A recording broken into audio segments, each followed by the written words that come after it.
बाद फिर लौटा एक नई वीडियो के साथ। तो आपने जैसे टाइटल देख ही लिया होगा, आज की वीडियो है 350 सिग्नल पर।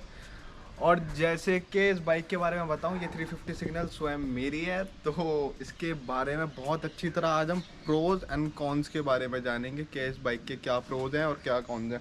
और वीडियो में आगे जाने से पहले मैं एक कहना चाहता हूँ, प्लीज़ सब्सक्राइब, लाइक और शेयर कर दो। कमेंट में अच्छा बुरा कुछ भी कमेंट करो, पर कर दो, ठीक है ना, कर ही देना, ठीक है। बहुत दिनों बाद वीडियो आ रही है क्योंकि यार थोड़ा सा काम में बिजी हो गए थे। तो आज हम बात करने वाले हैं रॉयल इनफील्ड के बारे में। तो चलिए शुरू करते हैं वीडियो को। तो चलिए करते हैं इसके फ्रंट से शुरुआत।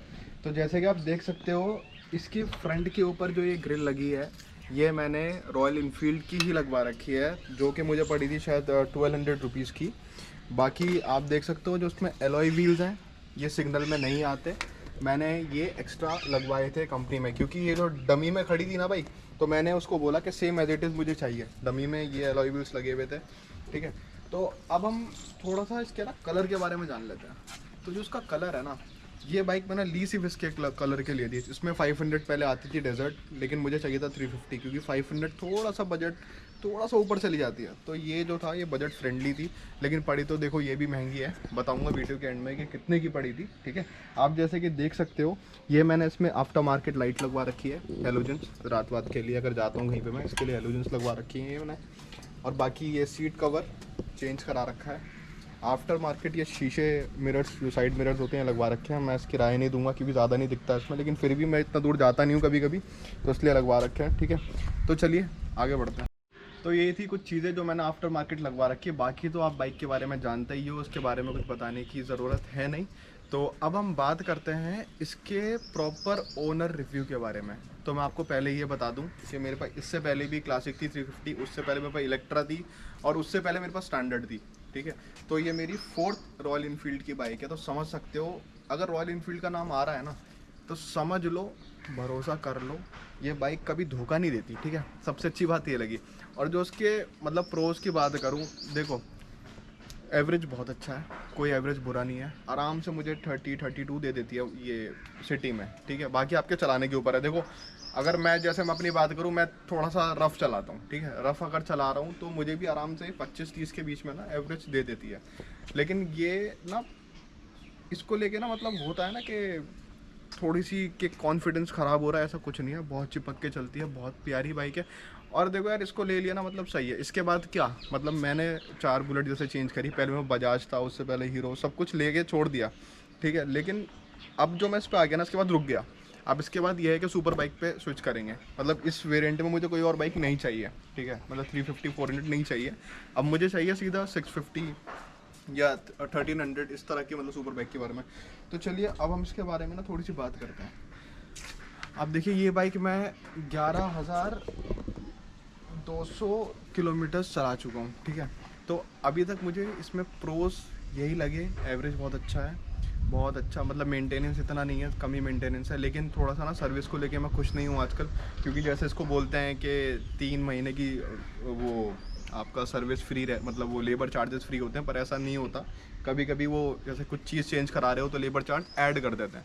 तो उस चीज़ से मैं खुश नहीं हूँ, क्योंकि मेरी तरफ जो सर्विस सेंटर था वो कुछ ज़्यादा सही था, लेकिन वो बंद हो गया। अब कहीं और कराता हूँ तो वहाँ मुझे मज़ा नहीं आता सर्विस में। तो इसके ना मेन कॉन्स की अगर बात करी जाए, तो मेन कॉन्स मतलब यही है। देखो अगर आप ये बाइक ले रहे हो तो वाइब्रेशन तो रहेगी ही रहेगी, ठीक है। आप वाइब्रेशन से नहीं बच सकते कि हाँ मेरा हाथ में हो रहा है, इचिंग हो रही है, ऐसा कुछ है। तो देखो ये लोगे तो वाइब्रेशन होगी। और सबसे बुरी बात जो मुझे लगी कि मैंने अगर इतने पैसे खर्च करे, अभी मैंने लास्ट ईयर ही लिए है, फरवरी में 2021 में, ठीक है। तो मैंने इतने पैसे खर्च करे, पर मुझे ना ट्यूबलेस टायर्स नहीं मिले। मुझे ट्यूबलेस बाहर से लगवाने पड़े बाद में। अगर आप इतनी महंगी बाइक दे रहे हो तो एटलीस्ट ट्यूबलेस टायर इतने महंगे नहीं आते कि आप नहीं दे सकते। तो आपको इस वेरिएंट में रखने चाहिए ट्यूबलेस टायर्स, ठीक है। और 2-3 फीचर्स हैं इसके जो मुझे बहुत अच्छे लगे, वो ये था कि इन्होंने अब पेट्रोल का दे दिया है। अब तो हर बाइक में आ रहा है, लेकिन पहले ही होता था। पहले मेरे पास क्लासिक थी, हिला के देखना पड़ता था कि हाँ भाई 100 का पड़ा है, 500 का पड़ा है, 200 का पड़ा है।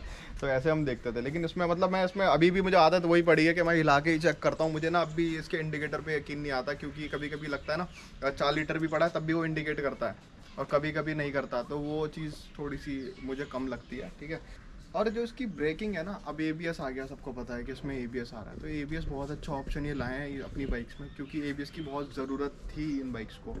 ABS से देखो ये फ़ायदा ना, बाइक जल्दी से स्किड नहीं करती, सही बढ़िया ब्रेकिंग रहती है। अब मैं क्या नाम है 100-110 पे भी अगर कोई अचानक सामने आ जाए तो बिना डरे ब्रेक मार देते हैं कि चलो ठीक है, वो वहीं जाम हो जाती है। ये चीज़ सबसे अच्छी लगती है रॉयल एनफील्ड की।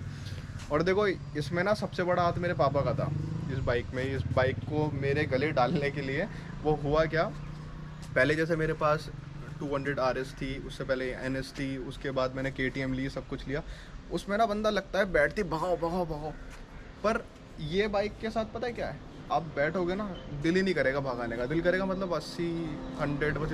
तो मैं ये कह रहा था हमारे पापा का ना बहुत बड़ा रोल है उसमें, क्योंकि उन्होंने ऐसा इतना अच्छा दिमाग चलाया उस टाइम पे कि ये भगाता है।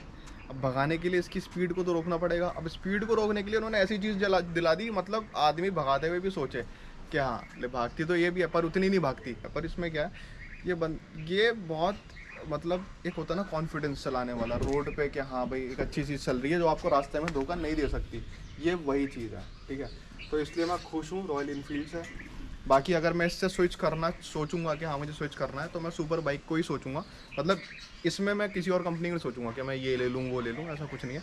या तो बुलेट, और बुलेट एक घर में होनी चाहिए यार। मैं तो ये सही तो पता है क्या सबसे बढ़िया चीज़ है, आप बिना सोचे ना आधी रात में भी दिल कर रहा है कि हाँ वहाँ जाना है या कुछ भी ऐसा, सर्विस भी चलो टाइम निकल गया इसकी सर्विस का, आप फिर भी उठा के चले जाओगे कि हाँ ये चली जाएगी और धोखा नहीं देगी।